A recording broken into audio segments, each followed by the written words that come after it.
Brethren, happy Sabbath, and a very special Sabbath to those of you who contacted me and said, hey, I'm worried about you, Stephen. We didn't see you on Bible study last night, and you're late this morning.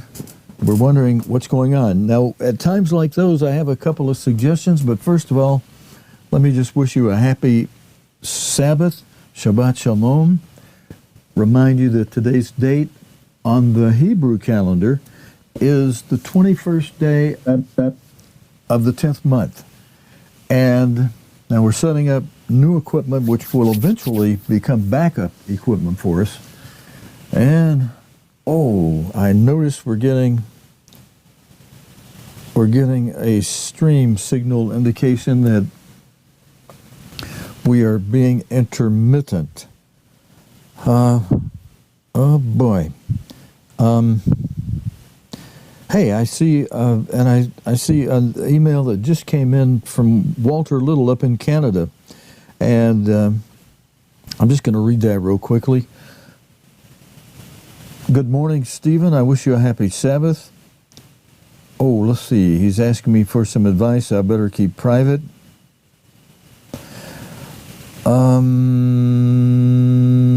I may come back to this a little bit later yet today, Walter, or I'll write you privately with an answer to that for some advice on an employer.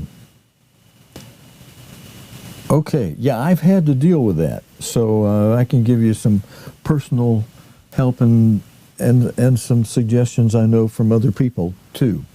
Okay, he's having a problem regarding his employer related to Sabbath. I think I can mention that because many of us have had that problem, and we know how to encourage one another, and we know the value of asking God to help us on that and standing firm on our ground. When an employer sees that you might cave in, well, even if they think you're holding firm, if they think you might cave in by their threats to you, like I received while I was in the military. We might come back to this later, but let me explain something to you about last night. I got a notice that I had a problem with one of our social media where we live stream, and I had to deal with it. And it was because some silly clown put in a bad report, and it was frivolous and totally without merit. But it cost me time to have to deal with it, and we missed Bible study last night. But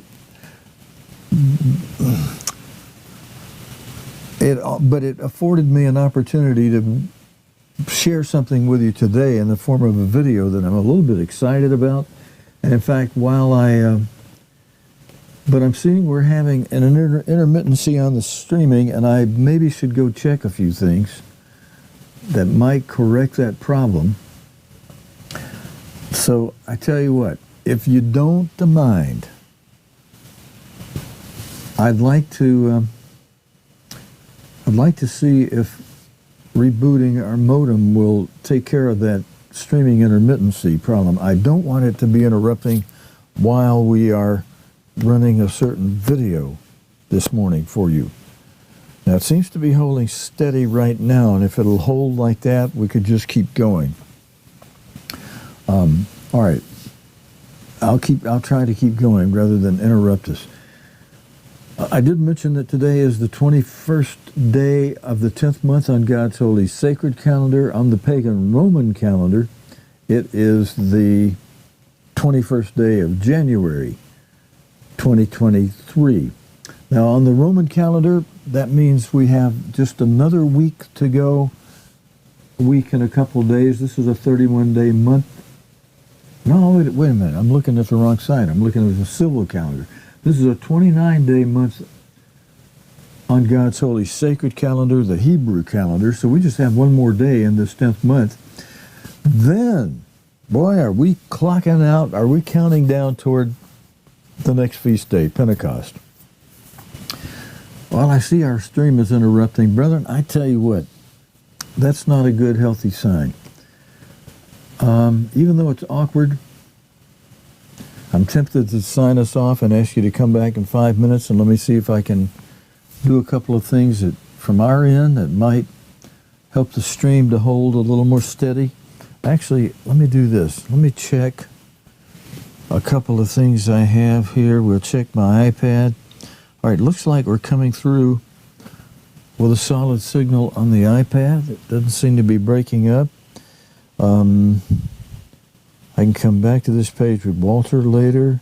If I go back to our homepage and check my iPhone, it looks like, in spite of the fact that the live streaming software is telling me we're having an intermittent problem once in a while, it seems that it's holding from what I can view on the live stream. I will appreciate your prayers, brethren. That's why I really appreciate those of you who watch with us live.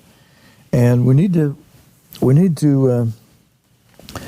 consider the fact that either an enemy, whether it be just a person or part of the beast system, that underground, behind the scenes, is underway of setting itself up to have a seventh king, a new emperor, the one who represents the beast as its government head, ascend out of the abyss, the bottomless pit. And we need to be watching for that, considering that God's end-time apostle explained to us what the 1335 means. It means that even prior to that beast popping up at the 1260, the behind-the-scenes works that are going on to squelch God's word, the truth, especially the truths revealed to us through God's end-time apostle Herbert Armstrong in these last days, truths that were revealed since the mid-20s, and especially in 1936, when God revealed through God's end-time apostle Herbert Armstrong that the one is, Revelation 17, verse 10, has come. And that was a strange prophecy. A lot of people scratch their heads over how in verse 10 of Revelation 17, there was all kind of grammar syntax going on there. Let me put a different screenshot on here for a moment. I want to check this is our live page. That's coming through fine. Did I mention? I'm sorry, brother. I said today is the 21st day of the 10th month a moment ago, and it's actually the 28th day of the 10th month. So when I made up this calendar this morning, somehow I got off. Well, I know what did it. No, this is correct. On the left side, it is the 21st of January. On the right side is the 28th day of the 10th month. So if I said that backward earlier, please let me correct myself now. Today's the 28th day of the 10th month. There's just one more day to go before we reach the 11th month, and then we have all of the 11th month, all of the 12th month, and just 14 days into the first month, and we will be arriving at the first feast day of a new year.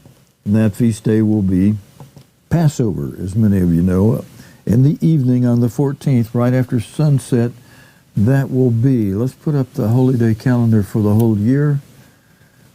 That will be, as we've got it marked here for 2023, the 5th day of April is Passover, but as most of you longtime brethren and even many of you new brethren know, that we observe a feast day the evening before. It begins the evening before at sunset, and we do the Passover memorial shortly after sundown when it's become the 14th of the first month on God's calendar, which will be the 4th day of April, a Tuesday, on your Roman Gregorian calendar. So you want to mentally be programming ahead everything for that. If you work on Tuesday, even though that's not the full day, is not Passover, it begins at sunset. You want to be sure you're off in time to be able to do the evening Passover memorial, the foot washing, the taking of the bread, the drinking of the wine. And then the next day, I got a question from one of you down in Florida, and I want to share that with everyone. Passover, although it be the most solemn feast day of the entire year, it's not a holy day. It is a feast day, but not a holy day. There are 7 feasts, there are 7 holy days. Well, somebody say, well, isn't each feast day a holy day? Not with the first feast day. Passover is not a holy day. The second feast of unleavened bread has 2 holy days in it. So that's how the numbers equal out to 7 feasts and 7 holy days, because the second feast, it's the only feast that has 2 holy days within that one feast. The first day of unleavened bread and the last day of unleavened bread are both holy days. And on that first day of unleavened bread that begins at sunset at the end of Passover, when it becomes the 15th of the first month, we observe a very special night to be observed at the beginning of the first day of unleavened bread, when it becomes the 15th at sunset. That evening, the night to be much observed. So you want to remember that, and that is a holy day. So this year, come the 5th of April, you want to observe the night to be much observed that evening. And then on the 6th day of April, that would be a Friday, if you're scheduled to work, it'd probably be a good idea to go ahead and be talking to your boss now. Let him know, boss man, boss lady, I can't work on Friday, April 7th. Oh, did I say 6th? I'm going to say Friday, April 7th is the first day of unleavened bread. And, you know, one of the things you can do is emphasize the positive. Say, now, look, if you need me to work on Sunday that weekend, I'll be glad to come in and work then, or, you know, I'll work Easter and Christmas for you. If anybody wants off on Easter, I'll work that day for you, boss man. But I need to be off for our Passover observances, you know, and probably the only one that would affect him would be, it's part of the Passover season. And Day of Unleavened Bread, since it's so closely associated with it, adjoins Passover, you know, you can refer to that as the Passover season. And you need to be off for April 7. Is there another day you need to be off? Yes, the following week, on the 12th, the last day of Unleavened Bread, April 12th. So that's, I know it's 2.5 months away, but it's close enough on us that you might want to be going ahead and dealing with a boss. If you've got good relations with your boss. Now, if your job is tenuous anyway, maybe you want to wait a little bit closer. But, Walter, on your question, I think I might have to get a few more facts and details from you, but generally, you need to, in a nice way, let your boss know you'll work any other time for him, extra even, and you know, you'll work the days other people don't want to work, but that weekly Sabbath, beginning at sunset Friday and till sunset Saturday. He needs to know that it's not even a question, not a question at all, that you cannot and will not work, even if it were to mean your job. But if you're in a country or state that upholds religious principles and laws, you know, you may have a leg to stand on the law. Of course, you don't want to over-exercise that too much. That can create a situation on your job where there's just a lot of tension. Your boss needs to see you as a very desirable employee who doesn't just do what he's required to do, but he does a little extra. And you make a boss love you in a situation like that. And of course he's going to, if he's got something going, he may want to say, I need you that day. You're my best worker. Say, well, boss, I'll be your best worker all the other days of the year except the other 6 holy days if they fall during the week or work time. I only ask for 7 certain days off, and then beside that I may, Feast of Tabernacles, and a lot of places give you a couple of weeks for vacation. So your vacation may be your holy days and the Feast of Tabernacles. But he needs to see that you're firm about it, not ruthless about it, not demanding rights that, he didn't have to hire you in the first place. So if they find other legitimate excuse for firing you other than Sabbath, they could use that. You're coming in late. I'm not saying this is the case with any particular person, but I'm saying if the shoe fits, now you wear it. And that is, if you're not the greatest employee and you're trying to ask for something over the top now, you're asking the boss to let you off on the Sabbath when that hasn't been arranged, it's beforehand, it's something new coming up with him. He needs to see you as a really good employee, one that he desires to have, or he may find another reason to let you go. Well, sure, I'll let you have the Sabbath off. You can have all the other days off too. There's the door. So be sure you're a good employee, and then when you're discussing it with your boss, go in and be nice, but also let him know it's not a question. I mean, if we're going to get to a question of will I, won't I, the answer is no, I won't. Now, what I'm trying to do is resolve it with you so that I can do something extra for you on other times or whatever. But you need to understand, boss, I cannot work Friday night sunset to Saturday night sunset. When I first was coming into the church, and many of you have heard me tell this story about the Coast Guard, with my boss taking a 30-day leave and having scheduled me to not be on. He understood and he was going along with me. He scheduled me so he put the schedule up 30 days ahead of time to be covered till he got back and he made sure that schedule did not have me working on a Friday night. Well, the officer in charge, while our regular permanent officer was away on leave, he and the chief petty officer and the commissioned officer decided they were going to put me through either a little test or just give me a hard time and change things. And they decided, once they scheduled me to work and showed it to me the day before by having the guard usher me to the room where the schedule was when I came in on base the day before, and I had to initial it, showing that I saw the change of schedule. Well, first thing next morning, since I was scheduled to be on that Friday night, Friday morning I'm in the temporary officer's office and explaining to him, hey, I see your schedule changed, but I had this worked out with our permanent officer boss, and he had the schedule set for his whole time he's gone on leave, where he didn't have me working Friday night sunset to Saturday sunset.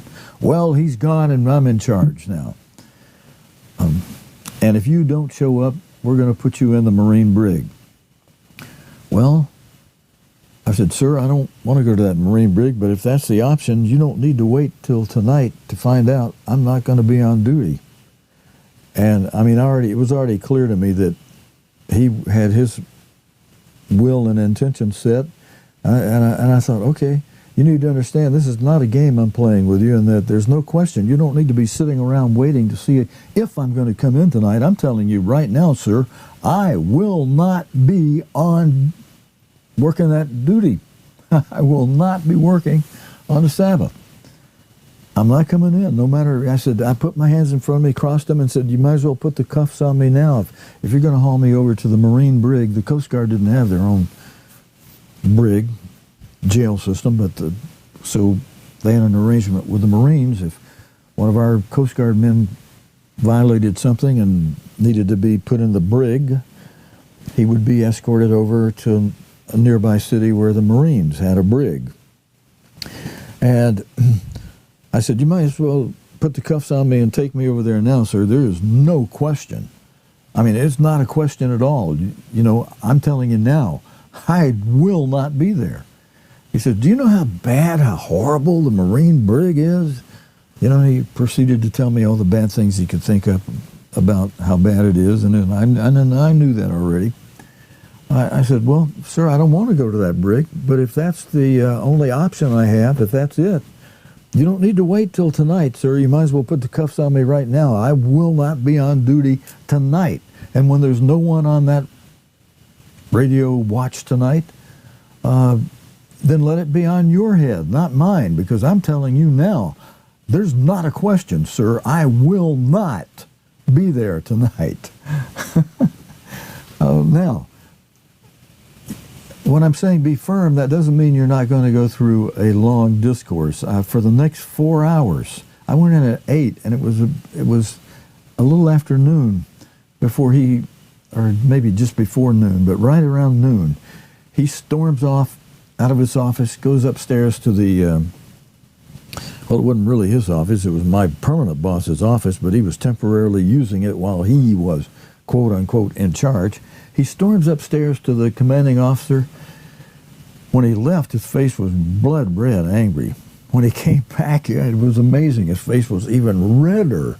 He was even more angry, and he had to restrain all that anger before the commanding officer, who chewed him out and told him that you may not, well, no, he told him this, I'm ordering you to tell Stephen that I personally looked into his, first of all, he told me that he couldn't work me. He ordered me to tell you I cannot schedule you for work from Friday sunset to Saturday sunset. They're going to honor that.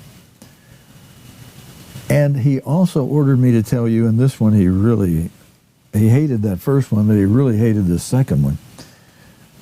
He looked into your the commanding officer looked into your personnel file and saw that you had made a request for time off, and you've had no time off, and we owe you 30 days time of leave. And there's no other non-commissioned officer or Coast Guardman on leave at this time. And he saw that your request for leave had been turned down, and they noted as they turned you down because you had put your reason for requesting leave at this time was to attend a religious festival. It just so happened that Friday night, the Feast of Tabernacles started in Jekyll Island that year, 1969.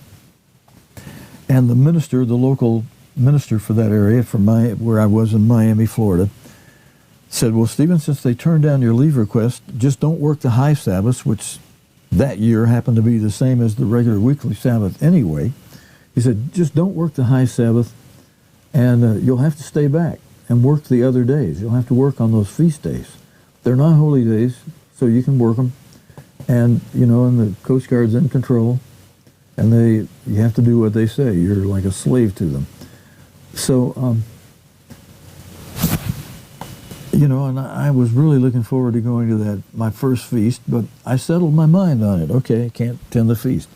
But just don't work the high Sabbaths. Well, here they had scheduled me to work that Friday night, which was not only the weekly Sabbath that year, but it was also the annual Sabbath of the first day of the Feast of Tabernacles. So I especially didn't want to work that, but I wasn't going to work it anyway, just being a weekly Sabbath.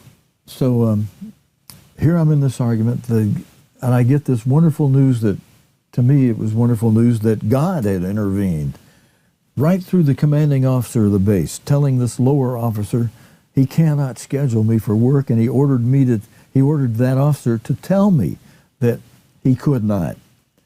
And he ordered that officer to also tell me that my leave request that had been denied by the personnel department, that he, the commanding officer, had personally intervened, superseded the personnel department, and personally, the commanding officer himself personally approved my leave request, and that I am free as of this moment to leave.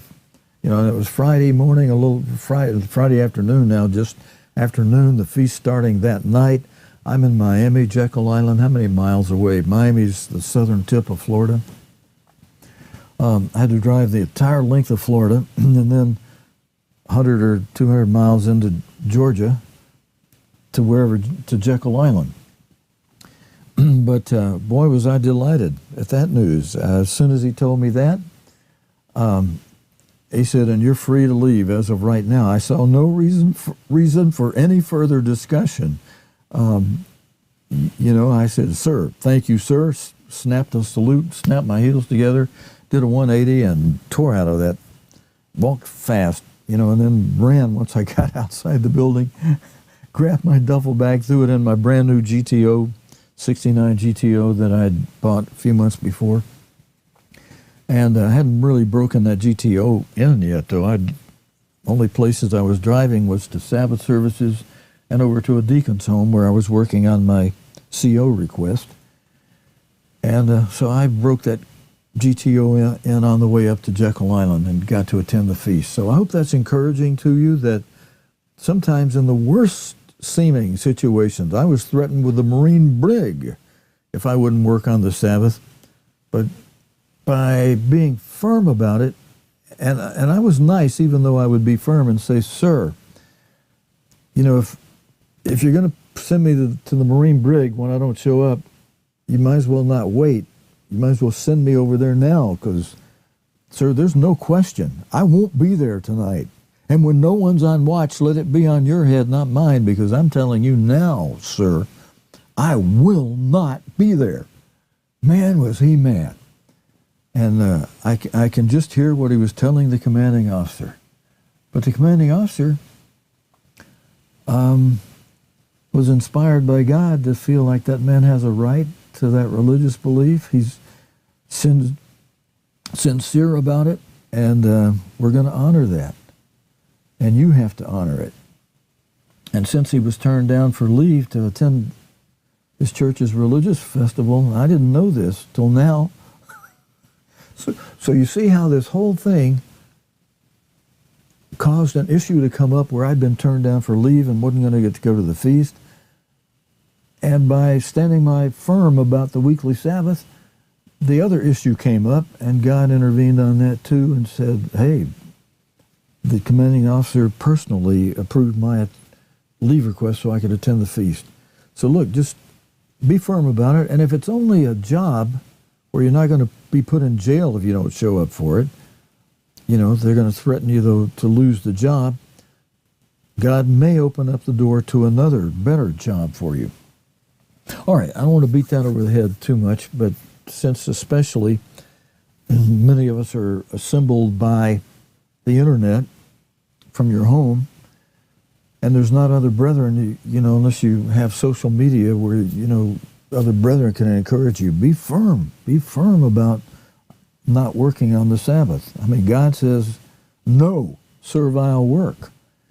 And now, if your boss wants to get into a religious question, I noticed this element in your question, Walter, about what is servile work? Well, sir, that's working for an employer like me and you. Now, if you had a church service where you conducted Sabbath services and were part of our church, well, then I could set up chairs for you and, do things that might be considered work. But that's a service type of work, a church service kind of work. Even ministers. It's been noted that, look, brethren, I work harder on the Sabbath than I do any other day of the week because of ministerial duties that especially come to the front on this day. And, and that's church service work. It is work, but it's church service type stuff. And but we rest from our servile type works. There's certain types of things, even related to the church, that I wouldn't do on the Sabbath that I try to do during the week to prepare for the Sabbath. But anyway, let me tell you where we're going today. Let me mention a need for a prayer request, a couple of them that I'm aware of. One is for one of our regular viewers, Jeannie Gladden. Both her daughter and her mother could use prayers. Her mother constantly could use prayers for strength. She's over 90. And, you know, if she would like to see the return of Jesus Christ while she's still alive, you know, that's a request that would be personal between her and God. But it is one God could honor, and she's one who's been very faithful about not using medicines, trusting God for healing. And God's allowed her to live into her 90s. Now, you know, when David said our normal years at his time, you know, God put a cap of 120 on there, going back to the 120, 130, I forget which one that is, but going back to the time of the flood, he said man's days are, you know, there's a duality meaning in this. They're limited to 120. He gave men 120 days of 120 years, of warning, or 100 years of warning for 20 years old and up. 100 years of warning about you better change your ways or I'm flooding this entire world, except for the few that'll go on that ark. And Noah started building the ark, and men laughed at him until the days the rains came and God closed and sealed up the door to the ark. And then those men are out there screaming and crying, "Hey, Noah, let us in there. Hey, man, we was only kidding. We was only joking about all that, you know. Let us in, let us in." Some of you need to think about that as a comparison to when the fifth seal comes. That'll be like the closing of the door of the ark. Actually, it'll come 30 days before the fifth seal comes. At the 1290, between the 1290 and the 1260, or thereabouts, will be the time when God has decided who is accounted worthy of two wonderful things: standing before the Son of Man in the first resurrection in order of priority, and second, but in order of chronologically it comes first, who will be accounted worthy to escape. I'm going to be talking about that in a very special little feature I put together with a lot of video, all the scripture highlighted and everything. That's what we're going to start that up in a few minutes, as long as I'm pretty sure our live stream is holding steady where you are. In fact, you know, if some of you could either email me. By the way, my primary email is noted on our Contact Us page as SLG, my initials, at cogtv.org. I do have another temporary email that I've used, and sometimes when I send a link to something, it automatically attaches to the old email address, which I don't always check. I'm amazed, though. Lately, I just happen to have been checking that email as some of you wrote me on it. But if you really want to be sure you're catching me my attention on any given day of the week, I check the SLG at cogtv.org. I check that once or twice a day. The other one I might only check once every 3 or 4 days, once a week, maybe even once every 2 weeks. So even though I've responded right away to some of you on that old email, it's just a fluke that I happen to see it, because I don't always go there and check it. I don't get that much on it, and I'm kind of phasing it out. And I should be careful to not send out anything on that old email, because then that gives the impression that I'm using and watching it. But I've got a new phone, and it defaults to that old email address when I'm sending stuff sometimes. So I got to figure out how to reprogram that. And as I'm sending something, I think I can manually make it go out from the right account, but I'll have to be sure I'm doing that. And that's just so that none of you think, well, I sent him a message and he didn't answer me for a week. Well, I may not see it for a week if it's on the old email. But so the one I'm using is slg at cogtv.org. And if any of you notice any problem with our live stream, if you'll either hit me there, or let me see, I could try and go over to, let's see if I'm able to bring up Facebook. I'm not even sure if I know how this works on this computer. hey, that's how I can get the Sabbath service page. It's mentioning that there's a live stream going. Yay, okay. So that gets me to that page, and I can see if some of you have put up a message that I should see. See if I can get to the place where our live stream is. Yeah, right there. Okay, so you could hit me with a message if the stream is breaking up too badly. Okay. Because I made the decision, even though I'm seeing that intermittent streaming light pop on, I made the decision to stay with the stream, which may have been a mistake. I'm not sure. I think we'll find out later. But it's so intermittent now. What I think I'm going to do, brethren, is for the sermon that I want to do, I may stop, reboot the modem that stream runs through, and see if that will give us a better, clear up the signal a little bit so that there's no interruption. That'll mean 2 videos instead of 1. But that may be okay, because then the one I'll link to the index will just be the one where I'm showing a sermon that I put the video clips with that I think will work for you. I'm still building up this new computer system to function like our old one that is down for the time being. The old one is fixable, but it's going to take a lot of work to fix it and to get everything in there working the way it used to work. But that's forced me to set up a backup, which is a good thing. Once we get the original one fixed, then I'll have a working backup so that if the original one goes down temporarily in a given moment, I can just go over to the backup that we're putting together now, that we're using as if it were the primary.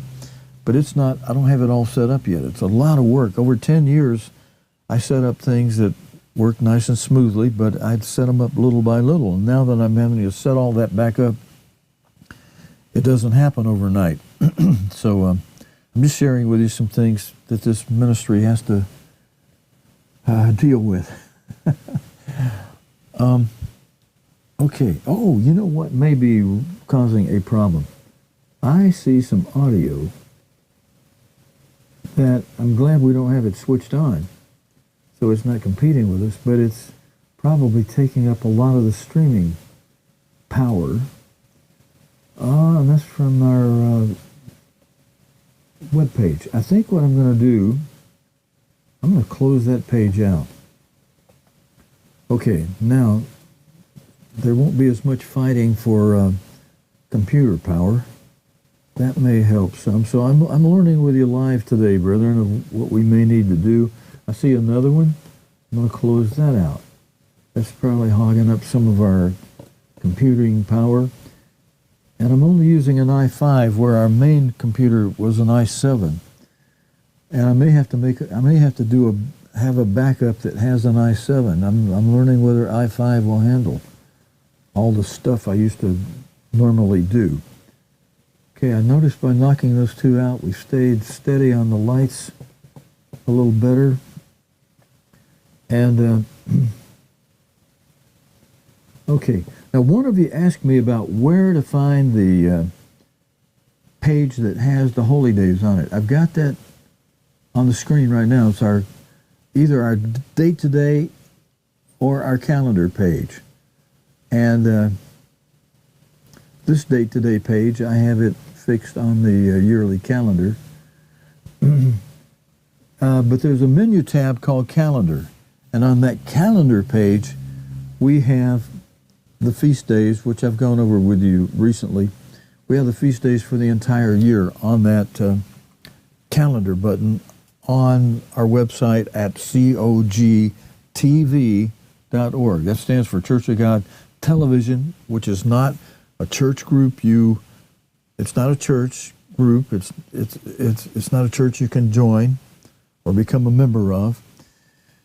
It's the ministry, for this ministry that we do primarily on the World Wide Web by video, so we call it television, Church of God Television Ministry. Again, not a church group you can join or become a member of, so we're not creating vanity plate splits or divisions by setting up a church that you can think you're a member of that where we just continue on where we left off from Mr. Armstrong. No, God has left us scattered, like Acts 8 and Acts 11, where he refers to the Ephesian era as the church of God scattered abroad, which can also be rendered as scattered worldwide, interestingly. So today we are scattered worldwide, just like Acts 8, Acts 11, during the Ephesian era. They were, their extent of their worldwide work was over there in the Middle East and surrounding areas. Today it became a genuine worldwide preaching of the gospel, which God accomplished through his end-time apostle Herbert Armstrong. And with God, 2 Peter 3:8, time is not quite the same as it is with man, he says. And it's his will, in that same context, verses 8 and 9, he also adds, it's his will that none perish. And brethren, do you realize that once he called us, he puts himself on the spot in a certain way, because he says it's his will that none perish. And once he calls someone, their options become first or third, no second anymore. Church kids have a first or second option until they take the first option. Once they take the first option, commit to it, and receive God's Holy Spirit, they eliminate the second resurrection option, and theirs is first or third. Just like somebody God calls as a first-generation Christian from out of the world. But in a certain way, those who take the second resurrection option by neglecting or refusing or just not desiring to take the first resurrection option, or in effect, they're sticking their heads in the sand. Once they take that option, though, and you parents should be aware of this, and even if your kids are grown, you still have some influence over your kids, especially if you have a potential inheritance for them. You hold that over their head, you can decide who gets that inheritance and who doesn't. And regardless, as their parent who gave them the ticket to have a first or second option, to have a first resurrection option, if they're not fully on board, if they're falling short here or there, you need to sit down with them and have a talk with them from time to time and let them know, look, this is serious business that God has called you to. And if you don't make it, you don't still have a second resurrection option. You are maybe second generation, maybe even third, and you only have a second resurrection option in that situation as a 1 Corinthians 7 church kid. You only have a second resurrection option if you don't take the first resurrection option. And if you don't, you're missing the best resurrection. If you had that option, if you chose, well, I'll just ignore it and take my second resurrection option. You chose the lesser thing of value. Oh yeah, it's for those that are not called to the first. You can emphasize with those people, as I try to do, when people ask me about my religion and I can see they are into theirs, and, I try to not step on their toes. If God's not calling them, he's not calling them, and there's no reason to discourage them or put them down or beat them over the head for something God's not giving them. What he is giving them is a wonderful, though, because even the second generation, it's in a certain way, it's greater than the first in a certain sense because of the volume of people that'll come up with it. In that sense, you can tell a person truthfully the harvest, the fall harvest to which God has called you. He's even called people to that now. If he's not predestined, if he's not choosing them to be part of the predestined number, which is a limited number, by the way, a small number. If he is not calling a person to that now, and he's deciding day by day as to who he'll call and choose, sometimes he calls a person and decides not to choose them because of the way they respond to the calling. I've actually seen that happening with people. You know, oh, the way you responded to the calling God just gave you, you know, he decided to not choose you. I have no control over that. Maybe some small influence, but when you see that God is not calling and choosing a person, there's no reason to beat them over the head for not doing what we need to do who are called. And in fact, we should leave those people encouraged. And I try to tell them, you know, I can see God has called you to the fall harvest. And so that's a calling they presently have. But that fall harvest is a delayed salvation in a certain sense. It's a delayed entry into the kingdom of God. But it comes at a time when Satan is put away. It comes at a time when all those who ever lived, the billions who never understood God's truth, will all understand it at the same time. The whole world will be full of the knowledge of God. And all those yet to be born who were not part of the first resurrection. That'll be a colossal, great, magnificent fall harvest of millions and billions of people. Multiple billions of people. So that'll be a very colossal, great harvest. By contrast, the spring harvest is a very small harvest. Oh yeah, in a certain way, in numbers of people, you know, 144,000 plus an innumerable multitude, can be a lot of people. But compared to the billions of people on the earth now and the billions who lived before that, the spring harvest numbers, comparatively, percentage-wise, small, very small. God's only calling, you know, a few. I don't know what the number to give you, 1 out of 1,000 or 1 out of 10,000, or maybe some of you good at math and population numbers could figure that out. That'd be kind of interesting to see. By the way, I'm going to check again, see if I got any comments. I think I've straightened out the problem for the intermittent. If I'm looking at the right one, I'm not seeing any comments. Let me check my email. I think we can go ahead and play this video. That I think there's a couple of things about the video that I'd like to point out to you as you watch it. One of the things I was doing was, I'm seeing no email telling me we're having any problems, so I'm thankful for that. And I probably should go check that old email account, which, let's see, here's a reply on that old email account. Okay, yeah.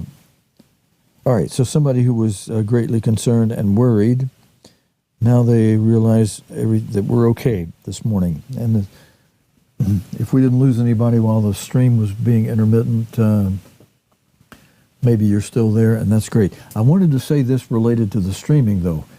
If you ever don't find us on the social media channels we live stream on, Facebook or YouTube, we also stream on our own homepage, cogtv.org. It's right on the homepage, the first window below the banner, which I deleted all those things that would show you that. The first page below the banner. Oh, wait a minute. I still have this active. Here's a live shot of our Date Today page. Now, for some reason, I can't get it to scroll down any further than this, but just below the banner on this page is the current date on the Hebrew calendar. You can see it's the 28th day of Tevet. Tevet, you can look on our calendar page or scroll below this, and you'll see an explanation of the names of the months on God's calendar. It'll give the names in the right column, and over in the left column it'll tell you the month number. And Tevet is month number 10, meaning there's 2 more months left this year, month 11, month 12, and then we start a new year at month 1, 14 days into it, the Passover, on the evening of April 4 this year. But on our homepage, that first window below the banner, if we're streaming live, our life signal will be there. And that's even if we are cut off on the social media, one or the other, you should find us on our homepage. So if you're not doing it now, if you can figure out how to go look at our homepage, in case we get cut off on some of the social media, that would be the place to still be able to find us on our own homepage. And on that page, on the right side, there's a menu area, like from this calendar date today page.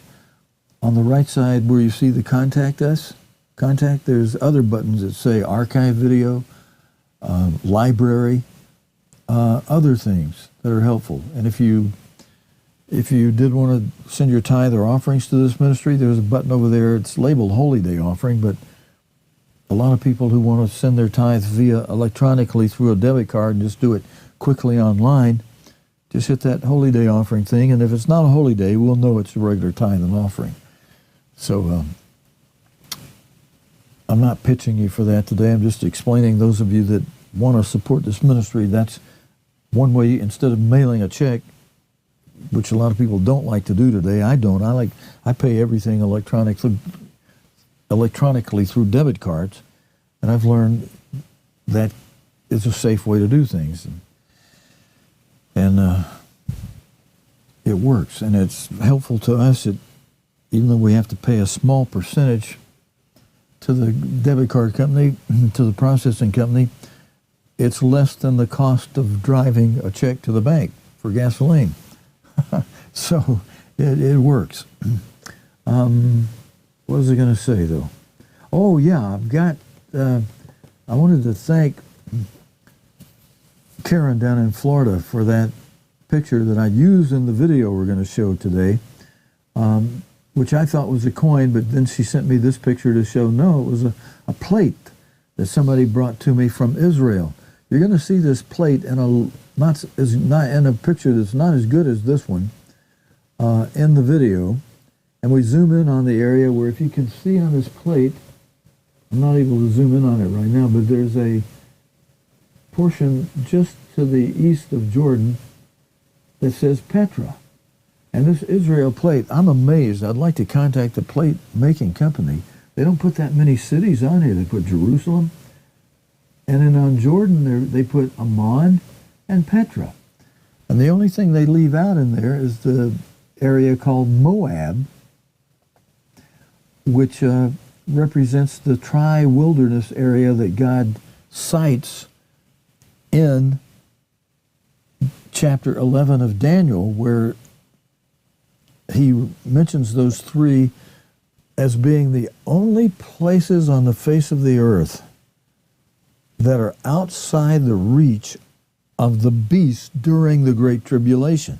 The king of the north, the beast, after he has some battles with the king of the south, dominates the entire world during the Great Tribulation, except for this little area on the right side of this plate that's mentioned in verse 41 and verse 40 of Daniel, primarily though in verse 41 where it gets real specific.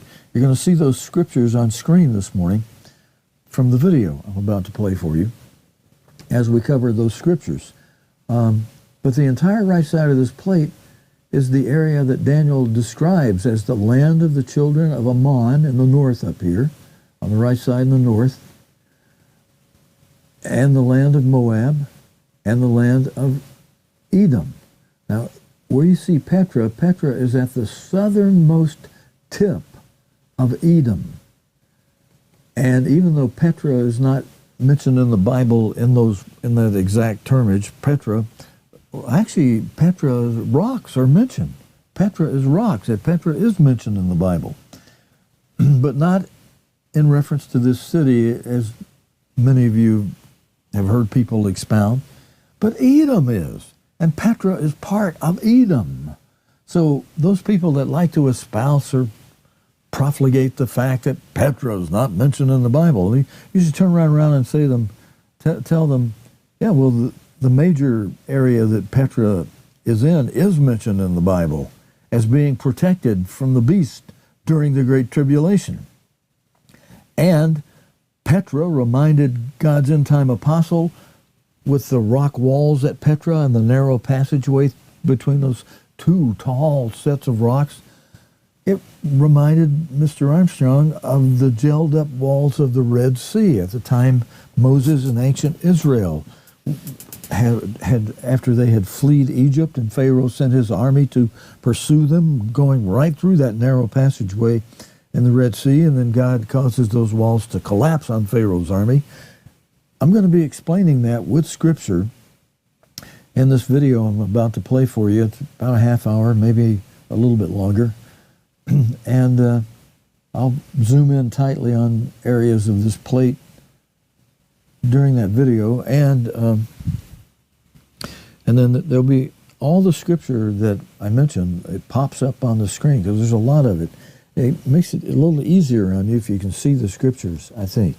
Now, what I'm going to have to do while we are live, and it's not a problem, I'm going to have to load that video in because it was rendering even while I was getting ready to come on this morning, and I didn't have time to, or didn't remember to load it up. Let's just put it that way, which is true. I didn't remember to load it up, so I'm going to go load it up right now. And I put it in this directory right here, and now just find it. Let's see, how did I label that? Okay, that's a different version of it. Let me see. Normally I can keep talking to you while I do something else, but I'm trying to remember how did I label the name of that thing? It looks like this could possibly be it, but I thought I put something reference to it being a temporary name.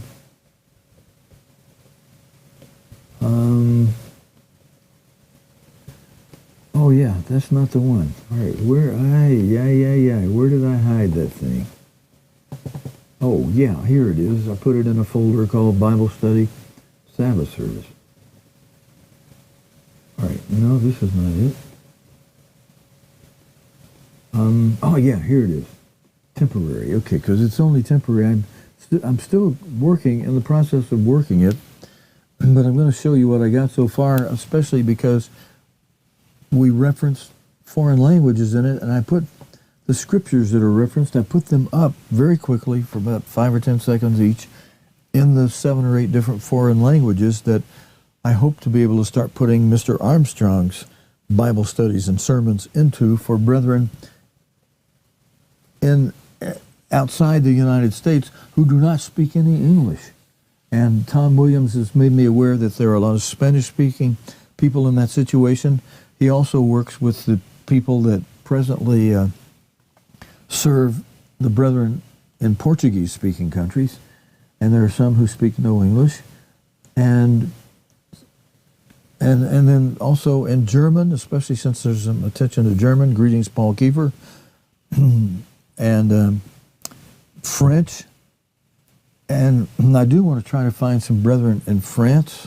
I used to be in contact with some, because we're going to translate these over into French also. We're going to translate them into Danish, French, German, what's the one that starts with an I? And Norwegian, and Swedish, and Portuguese. French, German, and Italian, yeah, because, there are some parts of Italy, some parts of Italian-speaking areas in the world. There is actually not sect, but a contingent of people there who are part of, whose ancestry goes back to Israel. Right among the Italian people. And my dad's sister married an Italian, and they are such wonderful people and get along so well. I think they may be part of that strain of Italians who have an Israeli, who go back to Jacob and Israel in their in their heritage. Okay, I've got that video loaded, and I'm not going to waste any more time. And it looks like the stream light stayed steady, so I think our signal is going to go out okay while we play this video. And I think I'd like to hear back from you personally, privately, if you like the way we did this, if you like the foreign language idea.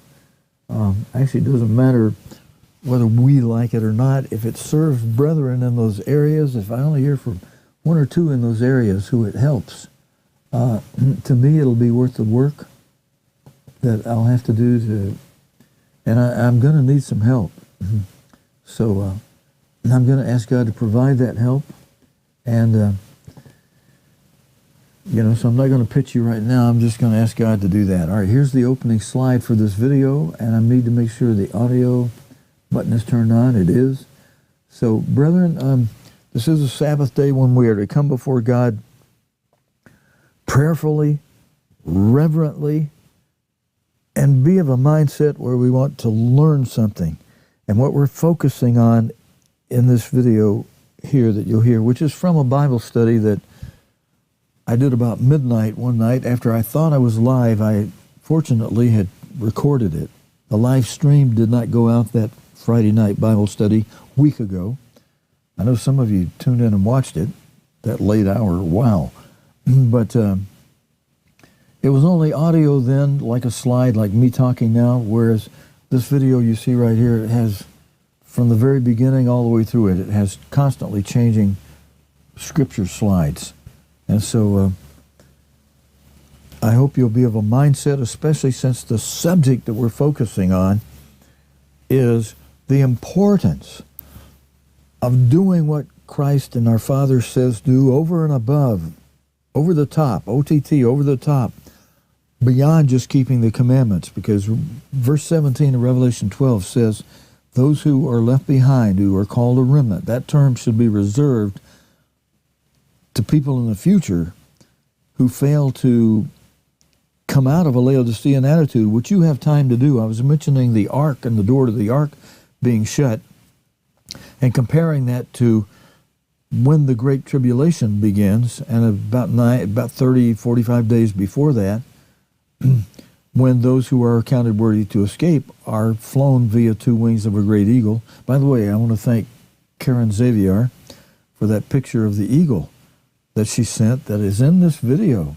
today, where we make a mention of, God could do it literally, just like he made a great fish for Jonah. I know some of you laugh and poo-poo it when I say this, but it's God who decides how he's going to do things. It's God's prerogative, too, and he's reserved to himself an option. He allows himself, if somebody's in a remote area and can't get to a modern jet aircraft that perhaps he had in mind for when John, he had inspired John to write it up the way he did, of a great eagle representing the vision of a modern metal jet aircraft of today, which probably will be the means most people are flown to Judea, to the Middle East, and where we have to watch for an army surrounding Jerusalem. And I explain why, where God says we're flown to a wilderness area prepared for us, why that's not a nonstop flight. And yet, just like when you book a flight to a certain city from here to there, you may not go direct from here to there. You may go way out of the way to some hub city and even have to change an airplane and then go on to your ultimate destination. But it's part of the one ticket you buy that they list from the originating city to the target city, to the destination city. And but you may stop and have to change planes in the meantime, and snow may keep that plane you change into from taking off. You might even have to stay overnight in some hub city. And who knows, things could get to where sometimes some airline totally breaks down during the middle of a flight. Well, I'm just talking about airlines now, but the way God's going to get those who counted worthy to escape, he'll get you there. But you'll stop in Judea first, and you'll see why during this video today. Let's, brethren, we're going to go to it, so I'm going to wish you a happy Sabbath, and this will be the rest of the service here today.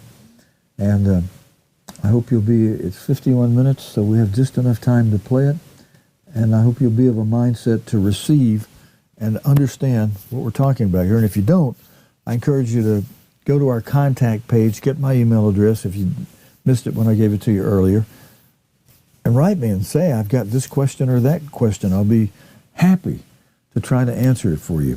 But here now, let's go to this video from last Friday night's Bible study that didn't make it on air, for this Bible study on the place of nourishment, being accountable to Scripture, and that reminds us, brethren, we want to be praying that as Jesus Christ instructed us to pray in Matthew 24, the Olivet Prophecy chapter, in verse where he encouraged us to pray that our light be not in the winter nor on the Sabbath day. And why would he say that? Well, that flight's going to be, we're going to have to be out, we're going to be chased by enemies, and especially once we get to the land of Judea. And as I've mentioned several times before, I do sometimes get a little bit detailed about things and give you examples. You know, when you buy a ticket from one city to another within your country, whether it be the United States, the United Kingdom, or Canada, or some other country you may be listening to our live stream or recording via the archive, it's very rare anymore that you fly direct from the originating city to your target city, to your destination city. Even though you may call and book it from your city to another city, you may be able to stay on the same airplane, but that airplane may make 2, 3, 4, 5 stops in different cities on the way to your destination. And more often than not only will your plane make stops in different cities, in a certain hub city, you may have to debark the plane you started on and go to another gate and get on a different airplane from that hub city to finish your route to your ultimate destination city. And so when God says in Revelation 12, verse 14, he's flying us on 2 wings of a great eagle to a certain destination in the wilderness, it doesn't mean we're going to fly nonstop. In fact, line upon line, precept upon precept, here a little, there a little. When we check the entirety of the Bible, we see that we're going to be stopped in Judea before we get into that promised place of nourishment, protection, safety, final training.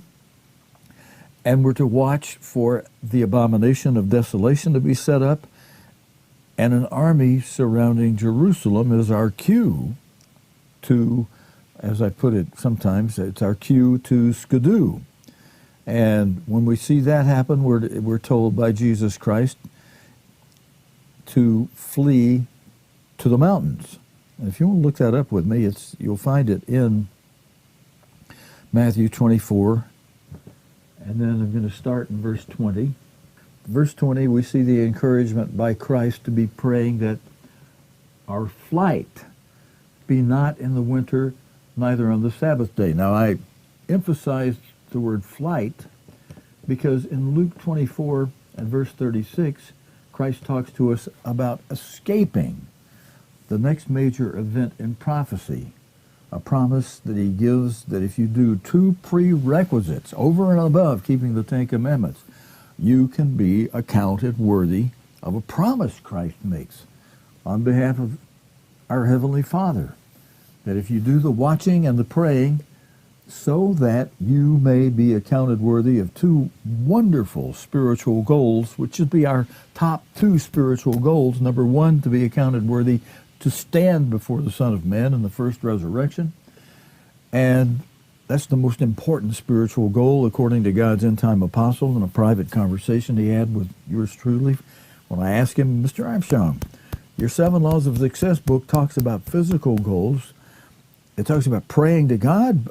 The 7th goal is ask God in prayer about your physical goals. But what should be our top spiritual goal? You know, you didn't really address that. I'm just wondering if you have an opinion or idea or something on that.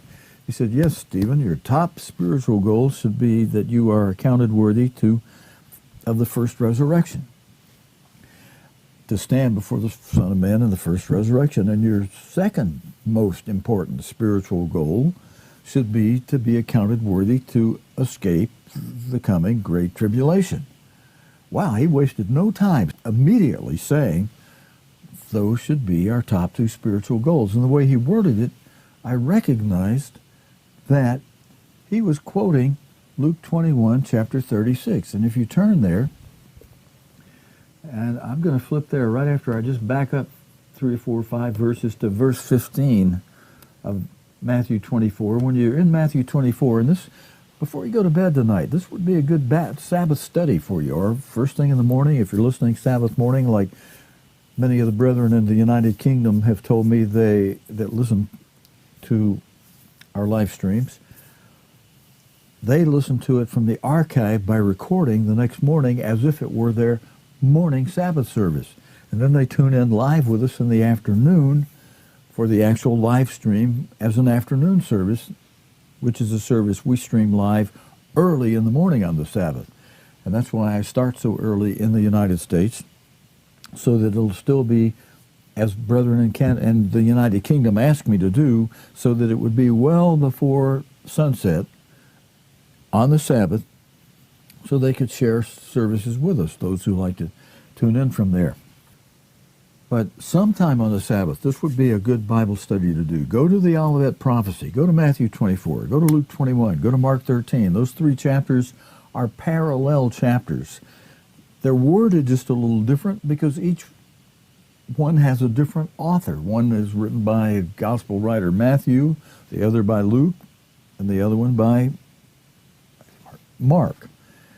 And so, but they're all writing about the same event, Christ coming down from the Mount of Olives, having a little private talk with them, and telling them that when you see the abomination of desolation set up, spoken of by Daniel the prophet, stand in the holy place, and he adds in parenthesis, whosoever reads, let him understand.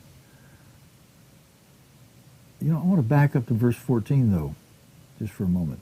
And this gospel of the kingdom shall be preached in all the world for a witness. That's been done by God's end-time apostle, Herbert Armstrong. It's still being done because God has preserved recordings of the actual speaking of his end-time apostle, Herbert Armstrong, in radio broadcast, television broadcast, telecast, Bible studies, sermons available so readily on the internet now. And we make a point of playing those often here.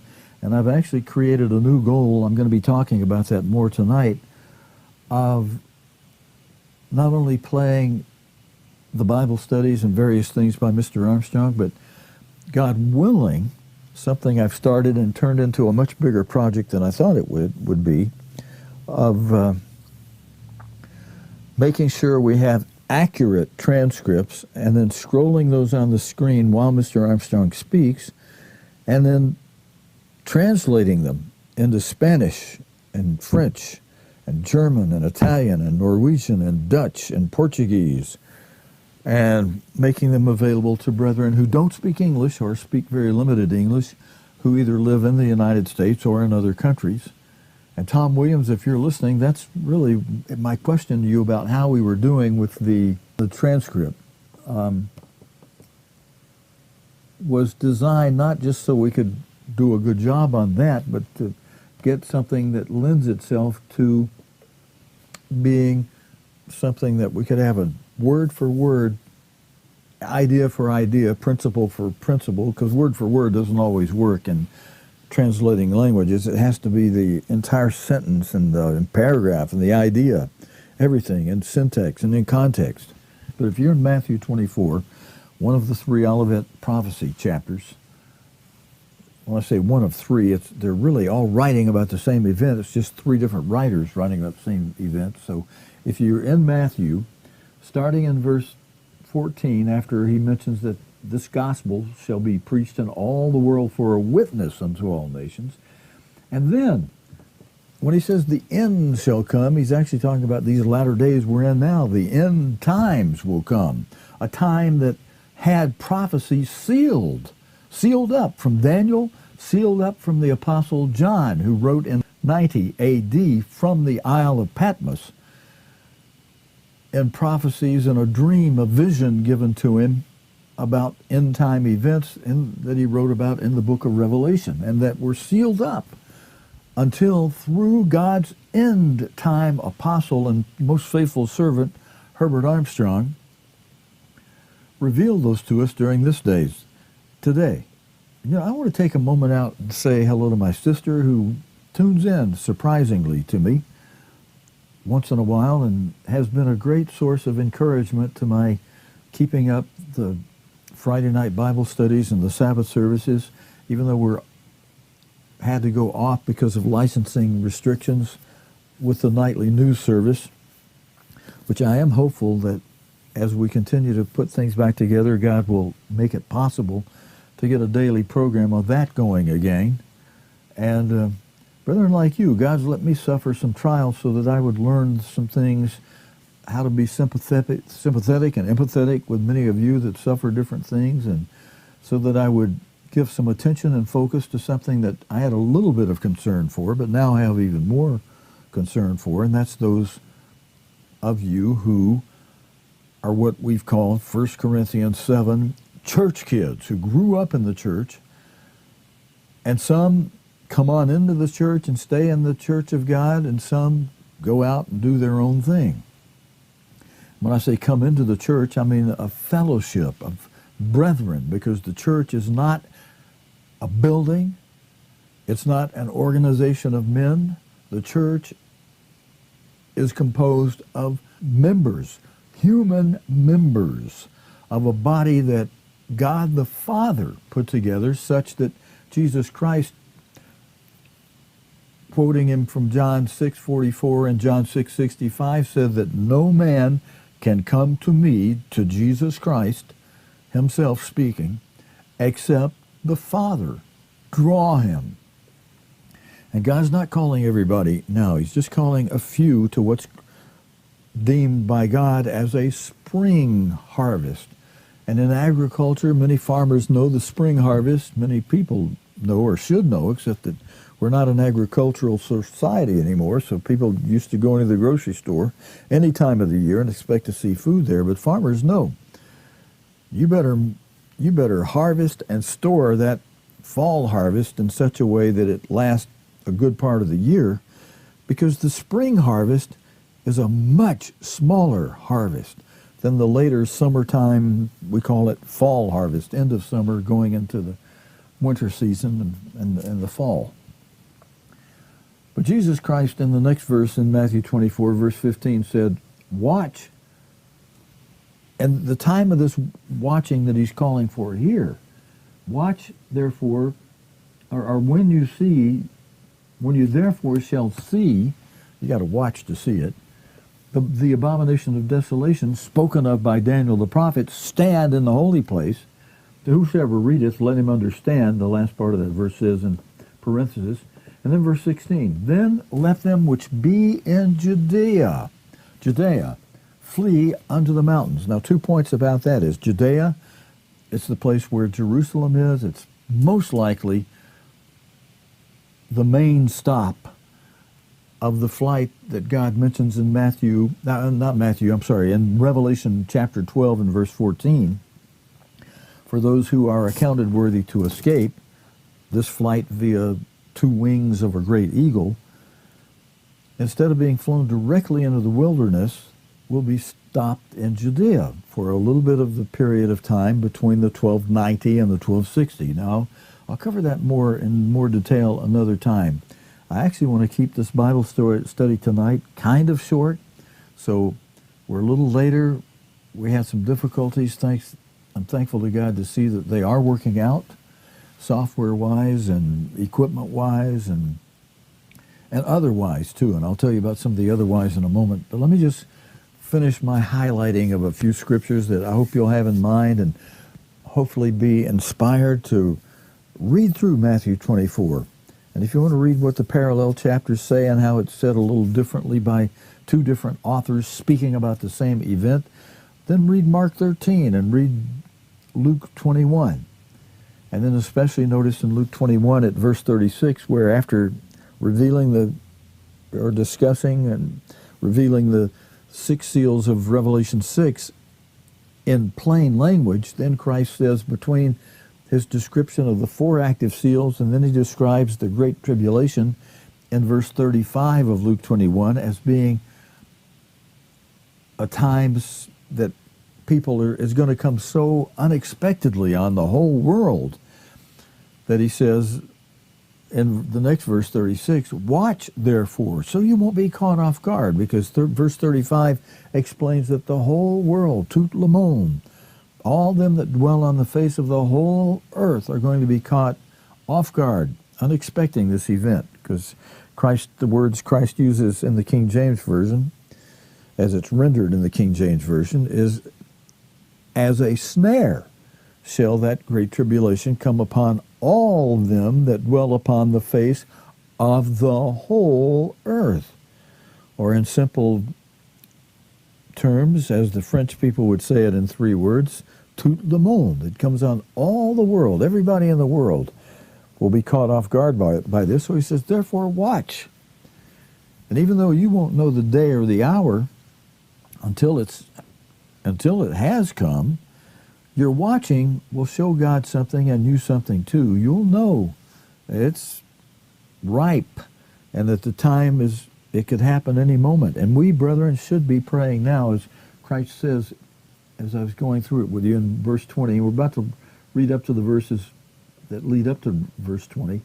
Back in verse 15, when you see the abomination of desolation set up, and Mark and Luke describe that same event by making mention of when you see armies surround Jerusalem.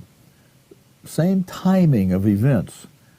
Then, verse 16 of Matthew 24, let them that which be in Judea flee into the mountains. So those who are accounted worthy to escape will be dropped off, first of all, somewhere in Judea. Then we're going to be traveling from that area where you are, and it's probably going to be near Jerusalem, and thanks to Karen down in Florida. And by the way, Karen, thank you very much for that cover of the Plain Truth magazine showing a picture of old French President Charles de Gaulle. I want to copy that and put that on next time we're on, because that comment by Charles de Gaulle that he wanted Europe to do business among itself without any financial or other or political-like involvement from either the United Kingdom or the United States. So no matter how good a president we might wind up with in the United States, his desire to do business with Europe will meet with frustration, because as France is able to steer and guide the uniting of Europe, and it's been out in the forefront, as you know, France with Germany. Now, Germany's long leading out in front chancellor, Angela Merkel, is no longer the chancellor of Germany, but she spent many years paving the way for the next guy and for those who are working behind the scenes quietly now and still plowing ahead with the desire to fulfill Ezekiel 6:6. And we'll talk about that another time, because that should cause some concern to those who understand prophecy and who understand what even the German chancellors of toward the end of World War II said when they recognized that they were going to lose this battle. They didn't say we're losing the war. They said we're going to lose this battle, and we know why. We've had too many fronts going. We should have knocked out the superpowers before we got involved fighting others. And we should have knocked out the superpowers in such a way that they would have been left defenseless. They wouldn't have known we were coming. We'd come out of the sky like a lightning bolt with full power and unexpectedly, so that we knock them out before they even have an opportunity to gear up their defenses. And so that's their plan for round 3 of World War. And they'll probably, through United Europe, that they've been taking a forefront step with, they may well be able to take over those 130 missiles, plus more missiles that Russia has, 130 pointed at major American cities, and more missiles pointed at every strategic military command post in the United States. And missiles that are designed to fly stealthily so that no current or future defense system can defend against them before they reach their target, according to the Russian President Putin as he spoke before the people of his nation in an address to the nation that he gave in January of 2019. And then toward the end of that year, we were seeing the first signs of COVID. That worked out to be a really interesting year, paving the way for the beginning of sorrows that we need to be paying attention to, brethren. Time is much more progressively along to the fulfillment of prophecy than it ever has been, such that things are now ripe. More, if God's end-time apostle were alive today and we're seeing what's happening today, he would really be trying to encourage us all to be in prayer and be watching, because even while he was alive, things had progressed in such a way that had the Father wanted to, he could have turned to Jesus Christ and said, okay, let the fifth seal commence. And the commencement of the fifth seal is the next major event in prophecy, the beginning of the Great Tribulation, a 3.5-year period that happens at the same time several other things happen. All right, well, let me read these scriptures to you quickly. The next verses say, let him that's on the housetop not come down, but when now this is kind of a flashback moment. When you're told to go, you need to go. It's like when ancient Israel left Egypt. That was a crisis time. They had to get permission from the Pharaoh, and once they were given permission to leave, they had to get together with the program and go when the time was to go. And even then, because it was only a few days from the time they could go until the time Pharaoh had a change of heart and decided to send his army after ancient Israel, who he'd given permission to leave, and go get them, bring them back here.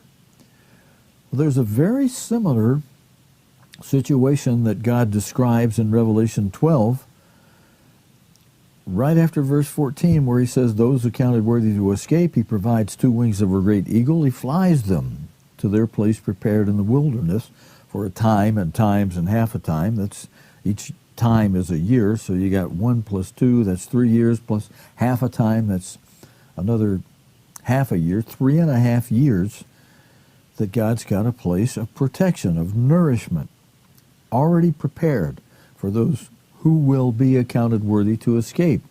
But it's not going to just be flown to that area, whoopie-doo, it's a piece of cake.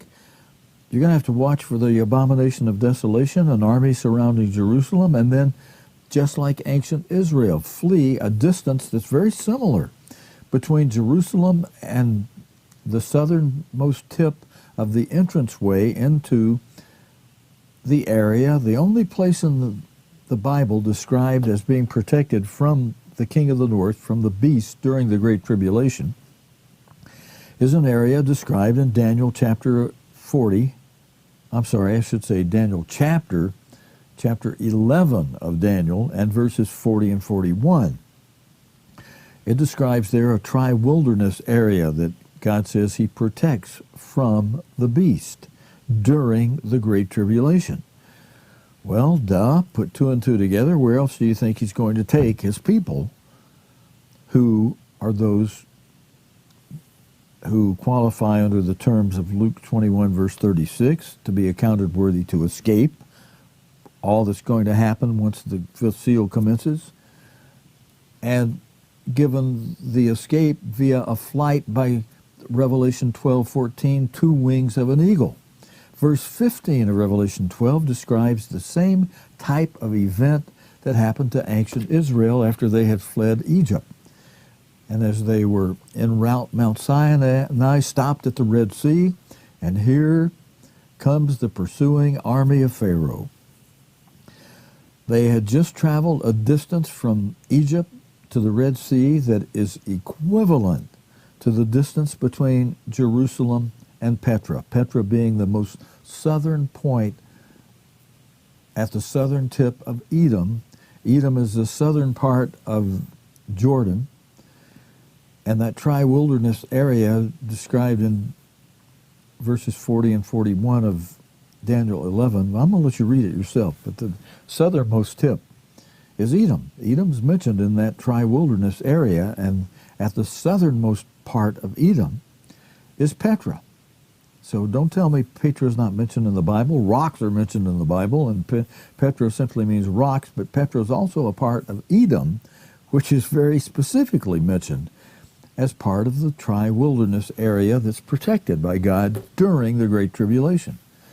Mr. Armstrong saw this, and that's why he said, Petra has this narrow passageway that's similar to ancient Israel going through the narrow passageway of the Red Sea.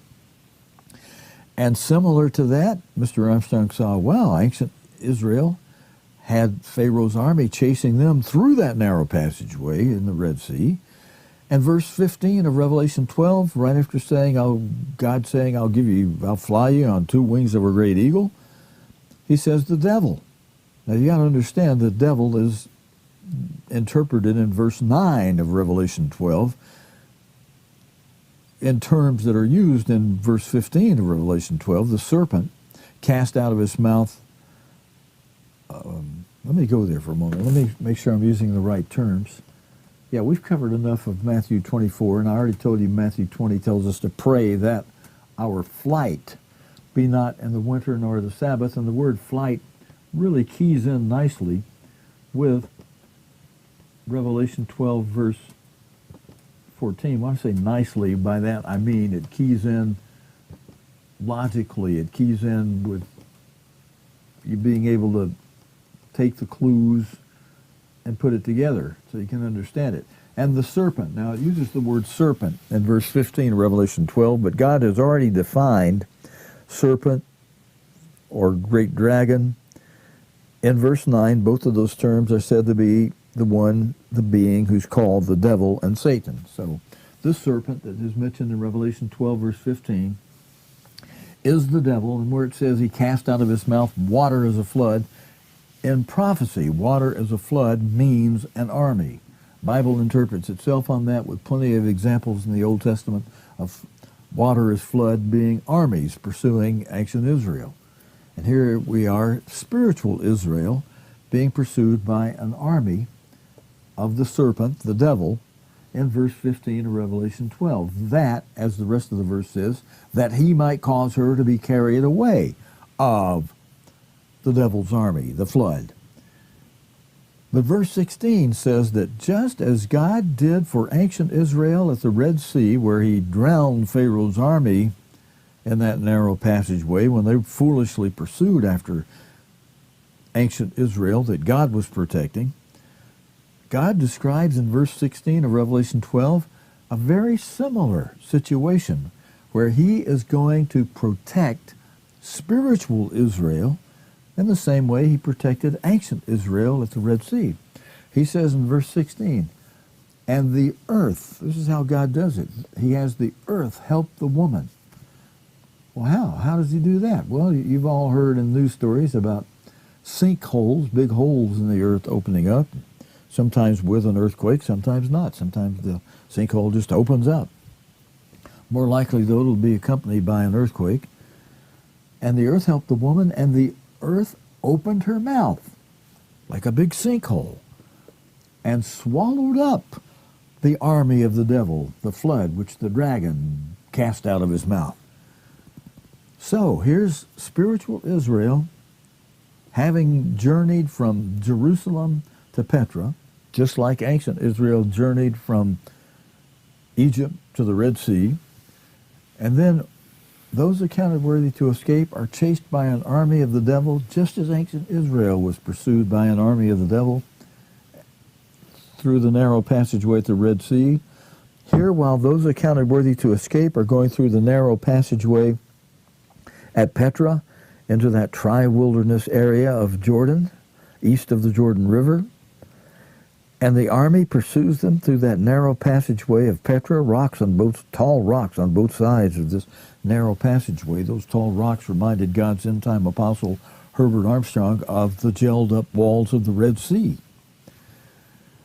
And just as Pharaoh's army was in that narrow passageway between the walls of the Red Sea, God let those walls come crashing down, or melted down, and the waters came crashing down on Pharaoh's army and drowned them all in the sea, in the Red Sea. Well, similarly, God's going to open up a big hole underneath that narrow passageway between the rocks at Petra and swallow up that army. And probably, you open up a hole underneath a bunch of rocks, those rocks are going to fall in the hole, are they not? So not only is the devil's army killed by falling in a hole and rocks falling in on top of them, but those rocks falling in the hole on top of the devil's army winds up blocking off that narrow passageway at Petra. So that passageway is sealed off from anybody else trying to get in there, or any army or anybody trying to pursue them. It's a protected area. God is going to actively protect those whom he accounts worthy to escape. Now, you can try to get in there on your own, go in through the back door, climb over all those rocks. You'd probably be bitten by if not a scorpion, a snake or something. You won't get in there unless you're accounted worthy by God himself to be there.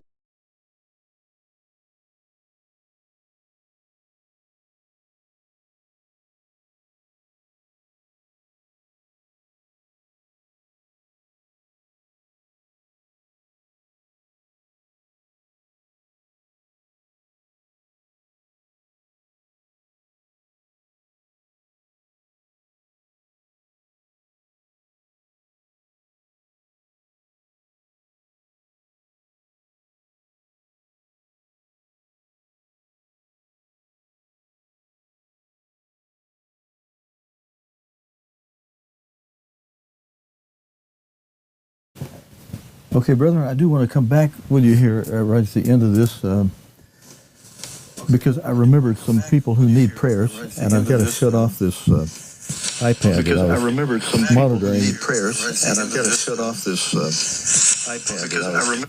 Okay, all right, I've got that shut off so we're not echoing anymore. There are a few people who need prayer. I want to be sure and mention. I was mentioning Jeannie Gladden's mother, just her elderly age. She could continue to use strength from the eternal. And I can't think of any specific thing she needs healing, just strength in her elderly age. But Jeannie's daughter, who visited her this week, could use prayers on a couple of counts. One is I was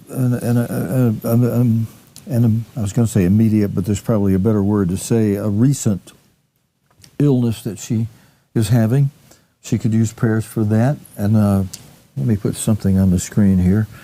And also the fact that it's been a few months, but Beth has a number of daughters. I forget the exact number, but it's 3, 4, 5, some good number of daughters. She's now having to raise as a single parent. She was married to a very fine man who died in his sleep. Went to bed one night, next morning he didn't wake up. That's been a couple of months. And not only does Beth miss her longtime husband, with whom she bore 3, 4, 5 daughters, but now she's going through the struggles it is to be a single parent. And having been used to being married to a man who brought home some good income, there's that situation she's facing on top of trying to raise those girls by herself. So if you can remember Beth, now Beth's maiden name I believe would have been Hush, because Jeannie's mother, who I was asking you to pray for in her 90s, is named Janet Hush. And so, although I don't know Beth's married name, I believe her, God knows who you're talking about if you say Beth Hush, the daughter of Jeannie Gladden.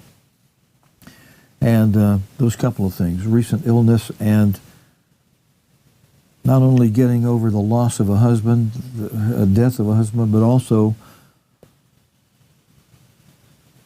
moving on with life, trying to raise those daughters by herself as a single parent. Now, I want to mention somebody else who this week I received an email where she mentioned the shock it was to her just a few days ago now. Might have been as recent as Wednesday or Thursday of this week. Some of you may know longtime church sister from New York, Mary Scott, sent an email saying that she just learned that day that her son died. So Mary is now, it's one thing for a child to lose a parent. That can be shocking enough on its own, but that's expected. At some point, you get older, your older parents, they're going to die. And that's normal. But the reverse of that is not normal. When a parent loses a child, has a child die, and then has to suffer the loss of a child, that's not normal. It's an extreme shock upon a person. So I'm going to ask you to remember Mary Scott this week, next week, the coming weeks ahead, during a time of great mourning for Mary Scott from New York, longtime sister in the Church of God. And if there are any others of you who need healing at the moment, I'm not thinking of any current ones, but you're welcome to let us know. You're also welcome to use our weekly bulletin page, which you can get to on Facebook by typing in facebook.com/prayer request. That'll get you to our Facebook page, weekly bulletin. You're free to post on that any of your own personal prayer requests, and there are a number of people who watch for our live stream via the weekly bulletin page. So you might want to go there and post on that. Brethren, that's all I have for you for this Sabbath. Thank you for joining me. I will complete that. As you noticed, it said to be continued. I'll be working on that video in the days. There's probably another 20 minutes, half hour of it to go. I need to add slides and video to it, and I want to refine some of the slides that might have been just a little out of sync, or add some other graphics to this particular Bible study, which, when it didn't air, a blessing came of it. The recording, I decided to add the video slides to it, and then to also look into putting that into other languages as part of the plan I have for putting a lot of God's end-time Apostle Herbert Armstrong's Bible studies and sermons into other languages for people outside the United States who do not speak English. All right, brethren, that's it for today. Thanks again for joining me on this 28th day of the 10th month on God's calendar, the 21st day of January 2023. Until next time, your host here on Sabbath.tv, on the cogtv.org website, saying, happy rest of the Sabbath, Shabbat Shalom.